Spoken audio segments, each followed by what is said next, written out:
The air in the Copper Creek Mercantile hung thick and still smelling of burlap dried beans and the faint, sweet scent of licorice sticks in a glass jar. Diana Frost ran a gloved finger over the smooth, cool porcelain of a music box resting on the counter. It was a delicate thing, its surface painted with tiny blue forget-me-nots, a piece of Boston refinement, utterly out of place in this dusty Arizona outpost. She was counting out coins for a sack of flour when the batwing doors of the store swung inward, admitting 2 cavalry soldiers and a blast of shimmering heat. They moved with an unearned swagger spurs, jingling against the warped floorboards, their blue uniforms stained with sweat and dust. The taller of the two, a corporal with a cruel twist to his mouth, leaned against the counter, his gaze sweeping over the store's meager offerings with open contempt. Holloway, the corporal, called out, his voice a lazy drawl that grated on Diana's nerves. The store's proprietor, a small man with worry etched into the lines around his eyes, emerged from the back room, wiping his hands on his apron. Corporal Davis. "What can I do for you gentlemen today?" Mr. Holloway's tone was deferential, and the practiced politeness of a man who knew his place in the town's pecking order. "The colonel's getting impatient," Davis said, picking at his teeth with a sliver of wood. That deed for the south pasture. He expected it on his desk yesterday. "I told you, Corporal, that land has been in my wife's family for 2 generations. We have the papers from the territorial office. It isn't for sale." The second soldier, a younger man with vacant eyes, laughed. "Everything's for sale out here, Holloway, just a matter of price." Davis straightened up his hand, dropping to the butt of the revolver holstered at his hip. "Colonel Hargrove doesn't like to be kept waiting. He feels that your reluctance is unpatriotic, ungrateful even considering the protection the United States Army provides this town." The threat was as sharp and clear as the desert air. Diana felt a cold knot form in her stomach. She had been in Copper Creek for less than a week, but she had already seen how Hargrove's authority cast a long shadow over every aspect of life. His men acted as if the town and all its inhabitants were their personal property.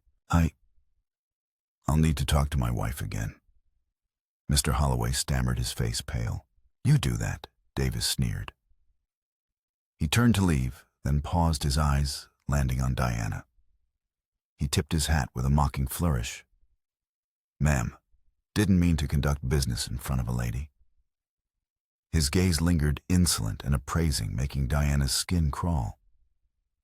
In a careless, dismissive gesture, he swept his arm out and knocked a small stack of folded linens from the counter. The linens tumbled to the floor, taking the porcelain music box with them. It struck the floorboards with a sickening crack, a sound that seemed to shatter the silence in the store. The delicate porcelain exploded into a dozen pieces, the tiny metal workings of the music box spilling out like the entrails of a fallen bird. The forget-me-nots were gone, reduced to sharp-edged fragments. For a moment, no one moved. The world seemed to narrow for Diana, focusing on the wreckage of the one tangible thing that connected her to her past. It was the last gift her father had given her before his sudden passing, a final token of a life of quiet refinement and gentle love that now felt a universe away. "Clumsy of me," Corporal Davis said with a shrug, not a hint of apology in his voice. He kicked a piece of the shattered porcelain with the toe of his boot. "Cheap trinket anyway." Something inside Diana snapped. The fear she had felt moments before was burned away by a surge of cold, quiet fury. She knelt, her movements stiff and deliberate, and picked up the largest piece of the broken box. Her hand was steady. Her breathing was even. She rose to her feet and looked directly into the corporal's eyes. Her voice, when she spoke, was low and clear, devoid of the tremor she had expected. "This was not a cheap trinket, Corporal," she said, her Boston accent precise and cutting. "It was a gift from my father. It was priceless." Davis was taken aback by her directness. He had expected tears or a timid retreat, not this unwavering stare that held him accountable. He opened his mouth to offer a retort, but for the first time he seemed to be at a loss for words. Diana held his gaze for another long moment, letting the weight of her contempt settle upon him. Then, without another word, she turned, placed her coins for the flour on the counter, and walked out of the store, her back straight, her head held high. She left the shattered pieces of her past lying on the dusty floor, but she carried the shards of her anger with her, embedding them deep in her heart. In that moment, the simmering conflict of the territory ceased to be an abstract problem. It became personal. Colonel Hargrove and his men were not just bullies and land thieves. They were the kind of men who broke beautiful things without a second thought. And for that, Diana Frost would never forgive them. The schoolhouse stood at the edge of town, a simple pine box smelling of chalk dust and the relentless Arizona sun. It became Diana's sanctuary. Within its four walls, she could momentarily escape the assessing stares of the townsfolk and the oppressive weight of Hargrove's authority. The room was bare, furnished with rough-hewn benches and a single scarred teacher's desk. But to Diana, it represented purpose. After months adrift in the wake of her father's death and the subsequent collapse of her family's finances, this humble room was an anchor. Her 12 students were a microcosm of the territory itself, the children of ranchers, a blacksmith, and a saloon owner. Their hands calloused and their knowledge of the world limited to the dusty street outside. Yet they possessed an eagerness to learn that touched her deeply. Among them, 10-year-old Tommy Williams stood apart. He was a quiet, solemn boy with intelligent dark eyes and straight black hair that hinted at a heritage the other children instinctively shunned. During recess, he rarely joined the rough-and-tumble games, preferring to sit in the shade and watch the world with an unnerving stillness. One afternoon, as Diana was cleaning the blackboard, Tommy approached her desk, clutching a tattered book. "Miss Frost," he began shyly, "is it true you have books about the Indian tribes?" Diana's smile was genuine. "I do, Tommy. Are you interested in learning about them?" The boy nodded, a flicker of excitement in his eyes. "My mama is half Cherokee. She doesn't talk about it. Says it's better to forget. But my grandma, she used to tell me stories." Understanding bloomed in Diana's chest. She saw now the source of Tommy's isolation, the reason he was always on the periphery. "Knowledge is never something to be ashamed of, Tommy," she said gently, her voice firm. "It is a light that pushes back the darkness of ignorance." She unlocked the trunk that held her personal library, her most prized possessions, and retrieved a volume filled with respectful accounts of various indigenous cultures. "Would you like to borrow this?" Tommy's eyes widened as he took the book, his fingers tracing the embossed title as if it were a sacred object. "Really, Papa says. He says folks in town don't like such talk." "Then we shall have to be discreet," Diana said with a conspiratorial wink. "A good education, Tommy, teaches us not just what to think, but how to think for ourselves." The small act of kindness did not go unnoticed. The following Friday, after she concluded a geography lesson by speaking of the Apache and their ingenious methods for surviving in the harsh landscape, Sheriff Buchanan filled her doorway. He was a hard man, his face a roadmap of sun-baked wrinkles, his eyes the color of faded denim. "Miss Frost," he said, removing his hat, but not his scowl. "Got a minute?" He stepped inside, his spurs ringing a discordant tune on the floor. "Heard some talk about what you're teaching in here, about the Apaches." His tone was flat accusatory. "Some folks are concerned you're filling these children's heads with romantic notions about savages." Diana felt the familiar heat of indignation rise in her cheeks, but she kept her voice level. "Sheriff, I am teaching history and geography. It would be a disservice to my students to ignore the people who have lived on this land for centuries." A disservice. Buchanan's jaw tightened. "The only disservice is teaching them to be soft. Compassion gets you killed out here, Miss Frost. Just ask the Wilkinsons. Found them at their homestead last spring. All of them. Even the baby." The unspoken horror of his words hung in the air between them. Diana held her ground. "And fear gets you killed just as easily, Sheriff? It makes men shoot at shadows. I believe that understanding is a stronger shield than fear will ever be." Buchanan stared at her for a long, hard moment, his eyes searching for a weakness he couldn't find. "This ain't Boston, ma'am. You do well to remember that." He turned and left, leaving Diana with the trembling realization that her small act of lending a book had been seen as an act of rebellion. She was an outsider, and the town was closing ranks against her. That evening, a knot of unease settled deep within her. The sun bled across the horizon, painting the distant mesas in hues of bruised purple and fiery orange. The wild beauty of the land captivated her, but it was a beauty edged with menace. As she walked back from the general store, the sounds from the saloon spilled out into the street, loud laughter and the tinny plink of a piano. The same two soldiers from the music box incident, Corporal Davis and his cohort, stumbled out onto the boardwalk, their words slurred with whiskey. Diana instinctively drew back into the shadows of the blacksmith's workshop, not wanting another confrontation, but their voices carried on the still evening air, clear and chilling. "Easiest thing in the world," Davis was saying, taking a long pull from a flask. "Lit up that camp like it was the 4th of July. Didn't even put up a fight." The other soldier chuckled. "Should have seen the look on their faces. The colonel will be pleased." Unprovoked attack on a U.S. Army patrol. That's what the report will say. Gives him all the reason he needs to clear the whole territory. "Good land, too," Davis slurred. "Going to waste on primitives. Once Hargrove gets his hands on it, Washington will be pinning another star on his collar."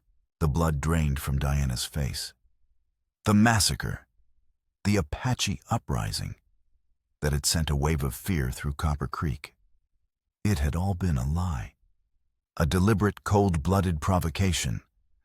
Her basket of supplies slipped from her nerveless fingers, the cans clattering loudly on the ground. Both soldiers spun around their hands, going to their pistols. Davis's eyes narrowed as he recognized her in the gloom. "Well, look what we have here." The schoolmarm eavesdropping. He began to advance, his movements unsteady but menacing. "Heard you've been teaching the children to admire savages. Maybe you're one of them sympathizers who needs to be taught a proper lesson about loyalty." Panic, cold and sharp, seized her. Diana turned and ran. She didn't stop until she reached the schoolhouse, her heart hammering against her ribs. She slammed the door and threw the bolt, leaning against the wood as their drunken shouts faded into the night. Her hands shook so violently she could barely light the lamp. Pacing the small room, she saw it all with a terrible new clarity. The intimidation of the Holloways, the sheriff's warning, the shattered music box, they were all pieces of the same ugly picture. This wasn't a conflict born of misunderstanding. It was a conspiracy orchestrated by Colonel Hargrove to steal land and build his career on the graves of innocent people. She couldn't stay silent. But who would listen? Who would believe the word of an outsider, a lone woman against the official report of the U.S. Army? They would call her a hysterical liar, an Apache sympathizer. Corporal Davis's threat echoed in her mind. She wasn't just a witness. She was a liability. With trembling hands, she began to pack. A change of clothes, her journal, the few dollars she had saved. Her initial plan was born of a desperate idealism forged in Boston lecture halls. She would ride to Fort Braveman and report this crime to Hargrove's superior. It was a fool's errand, she knew, but doing nothing was unthinkable. She could not be a party, even by her silence, to a lie that would lead to war. As she lay on her cot, sleep was an impossibility. The wind whispered around the corners of the schoolhouse, sounding like a mournful lament. A storm was coming, and Diana Frost, armed with nothing but the truth, was about to ride directly into its heart. The pre-dawn light was the color of ash as Diana slipped out of the schoolhouse. The town was a collection of sleeping silhouettes against the pale eastern sky. At the livery, a freckle-faced boy named Jed was forking hay into a stall, his movements slow and rhythmic in the quiet of the morning. He looked up startled. "Miss Frost, you're up and about early." Diana forced a tone of calm authority she was far from feeling. "I need a horse, Jed. It's an emergency." She had rehearsed the lie all night. A messenger came. "My aunt at Fort Braveman has taken gravely ill." The boy's face softened with sympathy. "Oh, I'm sorry to hear that, ma'am. But the sheriff said no one's to leave town on account of the Apache troubles. Surely he wouldn't expect me to abandon a dying relative," she pressed, hating the deceit but seeing no other way. "The messenger assured me the road to the fort is well patrolled. I'll be perfectly safe." Jed's reluctance warred with his deference to the town schoolteacher. Finally, he nodded and saddled a placid, dappled gray mare named Mercy. "She ain't fast, but she's sure-footed," he said, adjusting the stirrups. "You stay on the main trail, you hear. If you see riders that ain't in blue, you turn and gallop back here fast as you can." Riding north out of Copper Creek, Diana felt a strange mix of terror and liberation. The air was cool, carrying the scent of dust and creosote. The desert unfolded around her, a vast alien landscape of saguaro cacti standing like silent sentinels and distant flat-topped mesas. For the first time since her world had been turned upside down, she was not just reacting, she was acting. An hour into her ride, the trail narrowed, winding between two low, rocky ridges. A prickle of unease traced its way up her spine. The landscape felt watchful, exposing her. It was then she saw it, a rising plume of dust on the northwestern horizon, resolving itself into a group of riders approaching at a swift, steady pace. Her heart hammered against her ribs. Cavalry patrol. She told herself, but she knew it was a lie. These men rode with a fluid grace, a unity with their horses, that was entirely different from the rigid posture of soldiers. They were not wearing blue, Apache. Jed's warning screamed in her mind. She wheeled Mercy around, digging her heels into the mare's flanks, but the horse, startled by the sudden command, hesitated before breaking into a reluctant canter. It was too late. They had seen her. A wild cry echoed from the ridge, a sound that pierced Diana's soul with pure, primal fear. She veered off the trail, urging Mercy into a rocky ravine, praying for cover. The thunder of hooves grew louder behind her. Glancing back, she saw them, a dozen warriors, their faces grim, closing the distance with terrifying speed. One rider, who seemed to be their leader, was gaining on her, his long black hair streaming behind him. The ravine twisted and narrowed. Mercy, unused to such terrain, stumbled on the loose scree. Diana clung to the saddle horn, her knuckles white. Ahead, the ravine ended in a sheer rock wall. A dead end. Mercy saw the obstacle and reared, screaming in panic. Diana, an inexperienced rider at best, was thrown off balance. She clutched at the mane, but her grip failed. The world tilted violently, a dizzying spin of rock and sky. Her head struck a stone outcropping with a sickening thud, and a burst of white-hot pain exploded behind her eyes. As darkness rushed in to claim her, her last coherent thought was not of the Apaches, but of the irony of being captured by the very people she was trying to save. The warrior called Nahilzi reined in his horse, his expression a mask of cold fury. He dismounted and stood over the unconscious white woman, the source of his people's suffering. His own wife and son had been in the summer camp, attacked by the blue coats. His heart was a stone of grief and vengeance. "We take her," he said in the Apache tongue to the warriors who had gathered around. "The soldiers will come looking for her. When they do, we will be waiting." But from the mouth of the ravine, another rider appeared. He moved with a quiet authority that made even the vengeful Nahilzi pause. It was Kai, son of their chief. "You will not harm her." Nahilzi Kai said, his voice low, but carrying an unmistakable command. He dismounted, his eyes scanning the scene, the fallen woman, the dead-end trap, the war-painted faces of his childhood friends. "She is one of them," Nahilzi spat, gesturing at Diana. "Her people murdered our families. Vengeance is our right. Vengeance on an unarmed woman. Kai countered his gaze, unwavering. Is this the honor of an Apache warrior, to behave like the blue coats we despise? He knelt beside Diana, gently checking the wound on her head. This is not the path to justice, my friend. It is the path to our own destruction. The two men stood in tense opposition, a rift of philosophy and grief between them. As they argued, the sky, which had been a flawless blue moments before, began to darken with an unnatural speed. The wind picked up whipping sand and dust into the air. A massive sandstorm, a rare and violent tempest, was bearing down on them. Nahilzi looked from Kai to the approaching wall of dust. There is no time for this. We ride. He and his warriors mounted, melting back into the landscape, leaving Kai alone with the storm and the woman. Kai knew he could not leave her. His grandmother's teachings were too deeply ingrained. A warrior's strength is not measured by those he kills, but by those he protects. He gently lifted Diana's slight form into his arms. She was lighter than he expected, fragile. The wind howled, stinging his skin with sand. There was no time to reach his people's main encampment. He turned toward the foothills, toward a hidden cave he knew of, a shelter against the desert's fury. With the unconscious woman held securely before him, he rode into the teeth of the storm, a man caught between two worlds, trying to save a life while his own world was being torn apart. The cave was a pocket of absolute stillness in the heart of the raging storm. Outside, the wind shrieked like a banshee, hurling sand against the rock face with a sound like hissing snakes. Inside, the only sounds were the crackle of a small fire and Diana's soft, uneven breathing.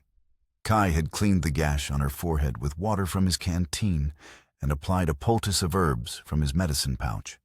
Now he sat on the opposite side of the fire, watching her, his thoughts as turbulent as the storm outside. What series of choices had led this refined woman with hair the color of autumn grass to be riding alone in Apache territory? He had seen her type before in the white man's towns, women who seemed as delicate as the porcelain dolls sold in the trading posts. Yet there had been something in the determined set of her jaw, even in unconsciousness, that spoke of a hidden strength. Diana awoke slowly, the throbbing in her head a dull, insistent drum. Her first sensation was the warmth of the fire on her skin. Her second was the sight of the man watching her. His face was stoic, carved from the same red earth as the canyons, but his dark eyes held a deep, assessing intelligence. An Apache. Terror, cold and immediate, jolted her fully awake. She scrambled backward, crying out as a wave of dizziness washed over her. "Be still," he said. His English was clear, the words spoken with a deliberate cadence. "You have a head injury. Movement will only bring more pain." His calm voice was a strange counterpoint to the terror that gripped her. "Who are you?" she whispered, her hand going to the makeshift bandage on her forehead. "I am Kai. You are safe from the storm here." "Safe." The word sounded absurd. She remembered the pursuit, the grim-faced warriors. "Your men. They were going to kill me." A shadow passed over Kai's features. "They are men whose hearts are heavy with grief. My people have just suffered a great wrong." The soldiers' drunken bragging echoed in Diana's mind. "The attack on the summer camp," she said, the words tumbling out. "I know. I heard the soldiers. They said they did it on purpose to start a war." Kai's stoic mask faltered, his eyes widening in surprise. He studied her, his gaze sharp and penetrating. Why would a white woman believe such a thing against her own kind? Because truth has no kind. Diana replied, the conviction in her voice surprising even herself. "And because I have learned that the most dangerous lies are the ones men tell to justify their own cruelty." For a long moment, there was only the sound of the fire and the howling wind. The tension in the small cave shifted the space between them, no longer defined by fear and suspicion, but by a shared, terrible knowledge. He saw that she was not just another settler. She was a witness. She saw that he was not just a savage warrior. He was a man trying to hold his world together. He offered her a water skin. Drink. As she drank, she told him everything: the shattered music box, the threats, her desperate plan to ride to Fort Braveman. Kai listened without interruption. When she finished, he gave a short, humorless laugh. "You would have been silenced before you spoke a single word. Colonel Hargrove is a man who buries truths he does not like." "Then what can be done?" She asked, the futility of her plan crashing down on her. "For now, we survived this storm," he said. But in his eyes, Diana saw a new dangerous thought taking root. Her testimony, useless in the white man's world, might be a powerful weapon in his. They remained trapped in the cave for 2 days as the storm raged.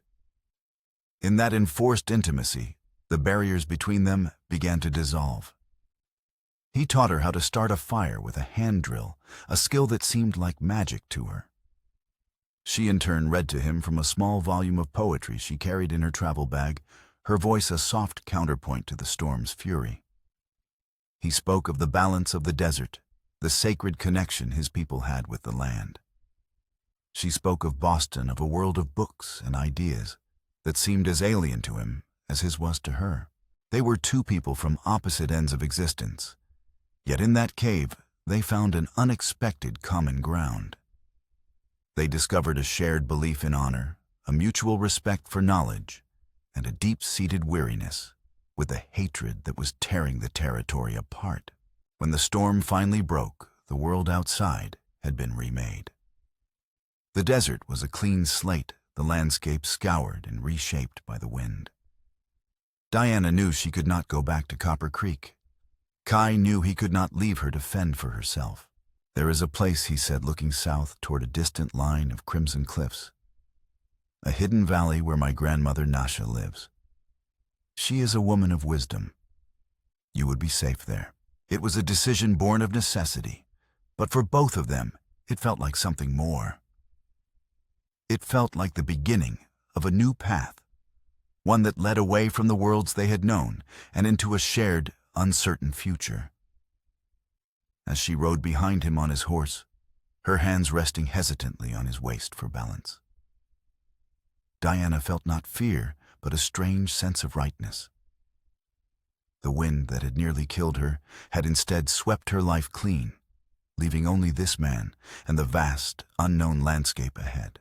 The hidden valley was an oasis of impossible green, tucked away within a fortress of red rock.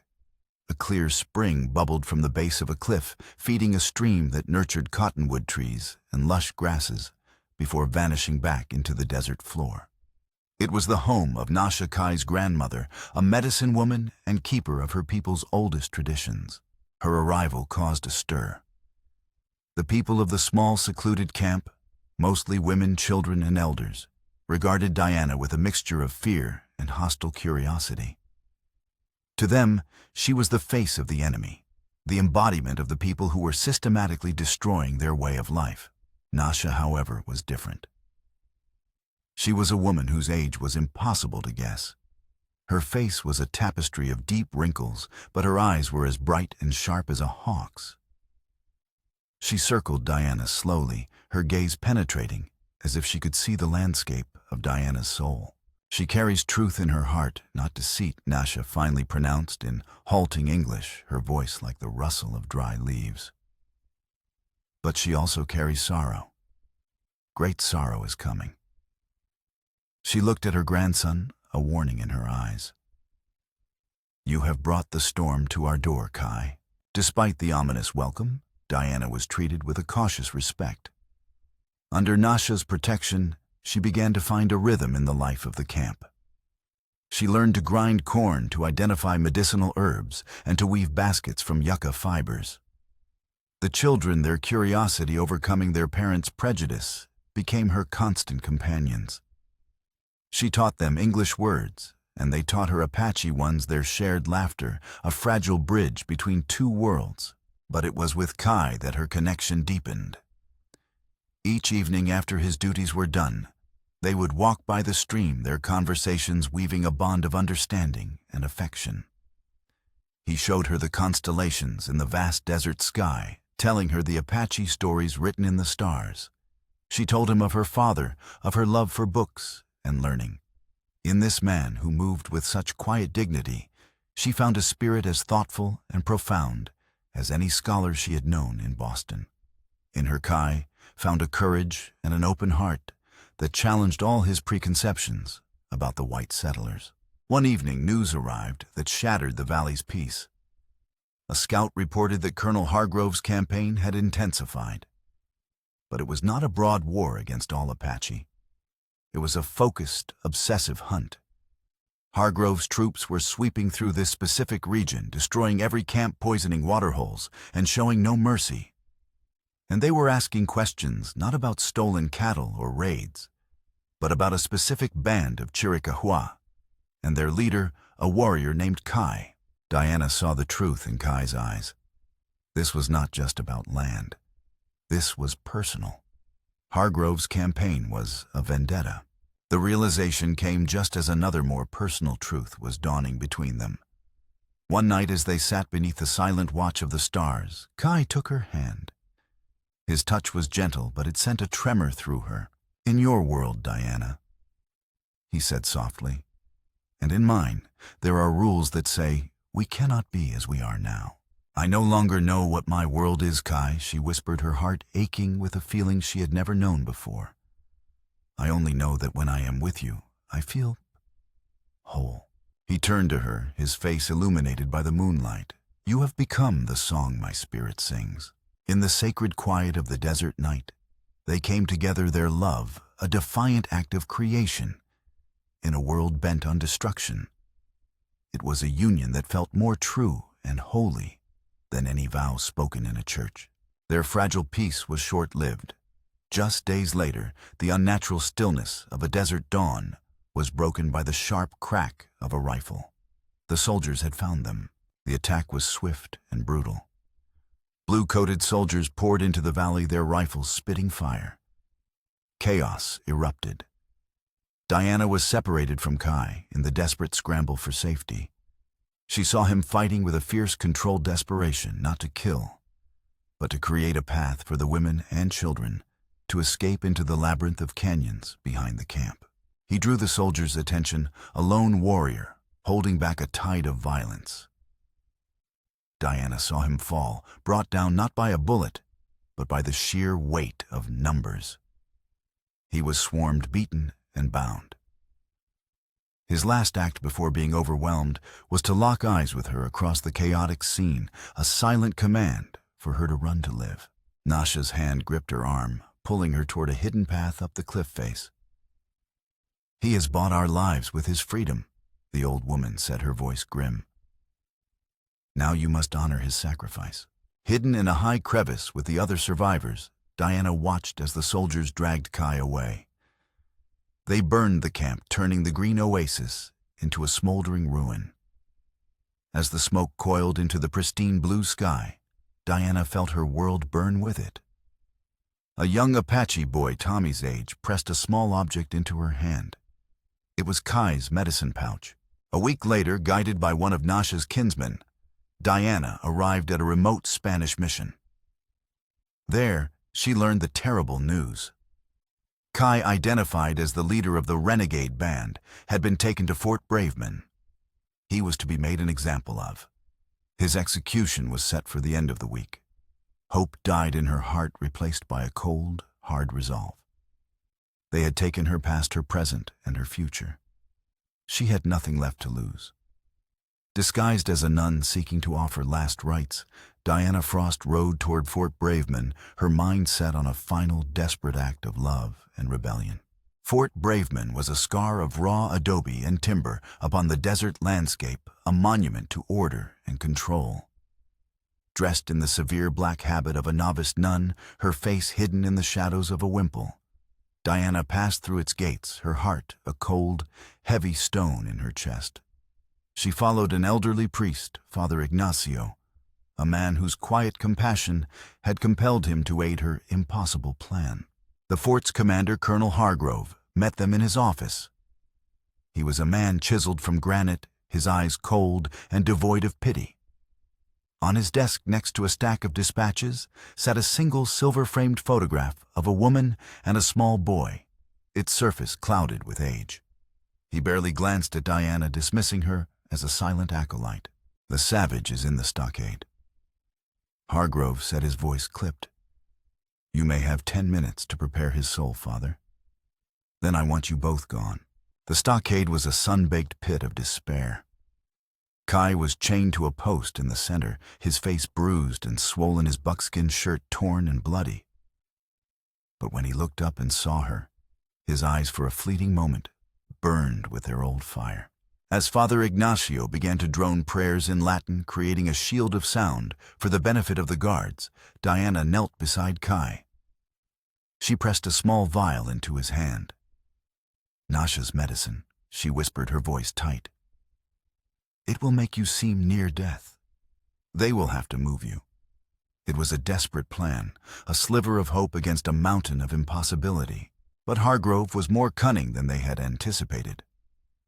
As Diana worked a small file against Kai's chains, the colonel appeared at the edge of the stockade, his expression one of bored suspicion. Such devotion for a condemned man, he remarked, his gaze settling on Diana. "Remove your hood, sister. Let the prisoner see a compassionate face before he meets his maker." Time stopped. Slowly, Diana raised her hands and pushed back the wimple. The desert sun caught her blonde hair, setting it ablaze. Recognition dawned on Hargrove's face, followed by a slow, cruel smile. "Miss Frost, the captured schoolteacher. What a miraculous resurrection." He strode forward, grabbing her arm in a punishing grip. "It seems our story has a new chapter." He dragged her back to his office, Kai's furious, helpless shouts echoing behind them. Hargrove threw her into a chair. "So the savage didn't capture you. You went with him willingly. A traitor. He is a better man than you will ever be." Diana spat, her fear eclipsed by rage. "You are a murderer and a thief hiding behind a uniform." Hargrove laughed, a harsh grating sound. "And you are a fool." His eyes drifted to the photograph on his desk, and for a moment the mask of command slipped, revealing a chasm of old, unhealed pain. "You think this is about land, about a career."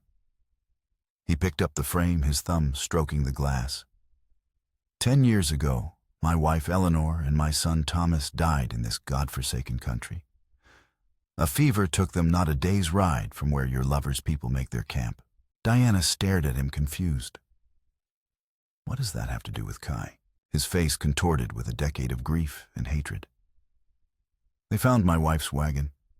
They were Apaches. Savages. Eleanor was dead, and my boy was dying. They could have helped.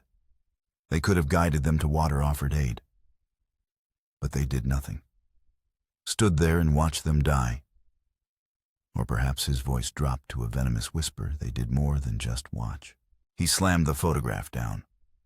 "I have spent 10 years hunting the band responsible for their deaths. And tomorrow their leader, your precious Kai, will pay the debt." A sudden, chilling memory surfaced in Diana's mind. A story Nasha had told her by the fire one night. A story of a sick, white woman and a child she had tried to save with her herbs, only to have the woman's husband arrive and drive her away with a pistol, screaming that she was a witch who had murdered his family.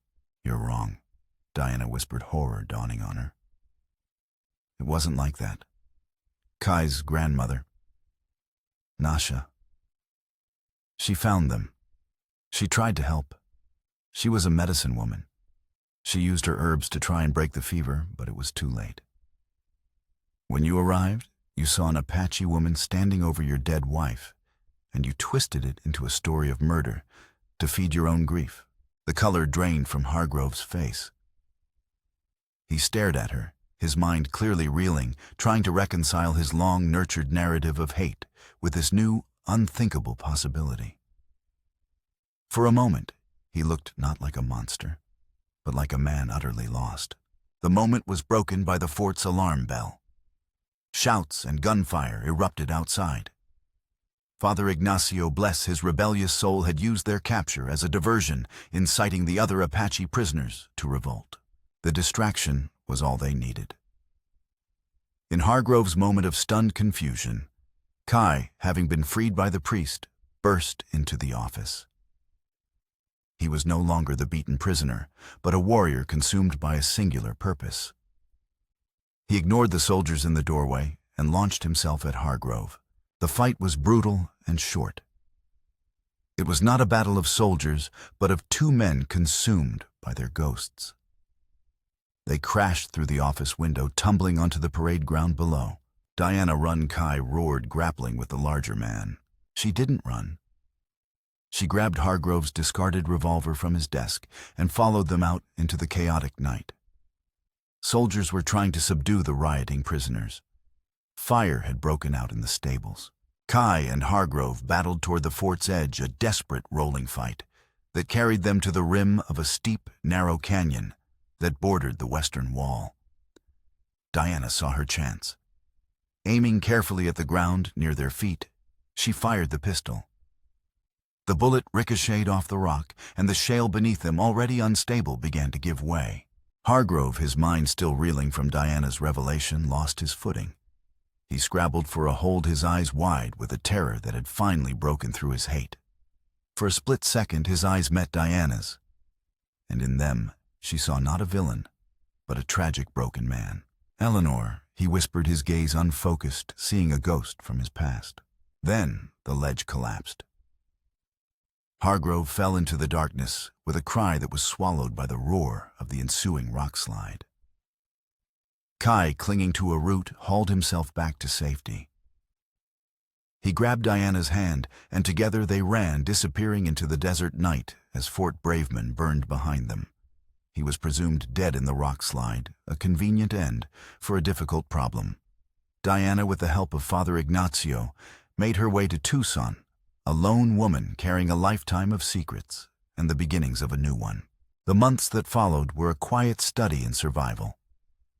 Diana found that the resilience she had discovered in the desert served her well in the bustling multicultural town of Tucson.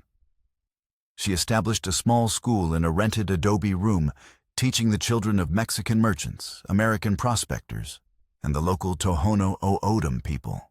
She told everyone she was a widow, a simple story that answered all questions and allowed her a measure of privacy. But every evening, as the sun set, she would light a lantern and place it in her window, a silent beacon against the encroaching darkness. It was a ritual of hope, a refusal to believe that Kai's promise to find her had died in the canyon with Colonel Hargrove. Her hand would often rest on her gently swelling abdomen, a secret living connection to the man she had lost. The child within her was both a comfort and a constant aching reminder of their love. Hope, however, was a fragile thing, and with each passing week it wore thinner. One night, exhausted by the day's work and the heavy weight of her grief, she neglected the ritual. For the first time, she blew out the lantern and surrendered to the darkness, accepting that she was truly alone. She had just drifted into a troubled sleep when a soft, insistent tapping at her window roused her. Her heart leaped. She lit a candle, her hand trembling, and crept to the door. Standing in the moon-drenched shadows of her small garden was a silhouette she knew better than her own. He was thinner, his face etched with new lines of hardship and marked by a long, pale scar along his jaw. But it was him. Kai, she breathed the name, a prayer she had thought would go forever unanswered. He stepped into the candlelight, and the desert, the fort, the long months of sorrow, it all fell away. "I told you I would find you," he said, his voice thick with emotion. No matter how long, no matter how far. She was in his arms, then the solid living reality of him chasing away the ghosts of her nightmares. He held her tightly, as if afraid she might vanish. He explained how the rock slide had swept him into the canyon, leaving him broken but alive. How a group of prospectors had found him and nursed him back to health, and how he had spent every day since searching for her, following whispers of a blue-eyed schoolteacher with a quiet sadness about her. His hand came to rest on her belly, his eyes widening in awe as he felt the faint flutter of life within. Our child Diana whispered, tears of joy streaming down her face. "Then I have found my whole world," Kai said, his voice breaking. He held her face in his hands, his gaze tracing every feature as if memorizing her anew. From a pouch at his side, he withdrew a small object and placed it in her hands. It was a music box carved from the warm, reddish wood of a mesquite tree. The carving was intricate Apache symbols intertwined with the delicate forms of Boston forget-me-nots. He wound the small key. A melody filled the quiet room, a simple, haunting tune that was a fusion of two worlds, the lullaby Diana had once hummed from her childhood, and an ancient Apache chant Nasha had taught her. It was the sound of their past and the promise of their future. They stood together in the doorway, the vast, starry desert stretching out before them, a blank page on which to write the next chapter of their impossible, beautiful story.